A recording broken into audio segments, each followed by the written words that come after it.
اصلا حرف منفی نزن، به شوخی و جدی حرف منفی نزن. مثل تموم عالم حال منم خرابه. دوست عزیزم، ما اجازه نداریم هر آهنگی رو گوش بدیم. این شما واقعا فکر میکنید چرا من 25 ساله که با تلویزیون خداحافظی کردم و تلویزیون رو ندیدم؟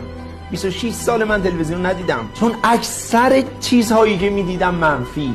در این کشور چند نفر کشته شدن، در این کشور نمیدونم بمب گذاشتن، در اینجا 2 تا تصادف شد، فلان جیب بر جیب فلانی رو زد، فلان ساختمون نشست، فلان قطار از ریل خارج شد.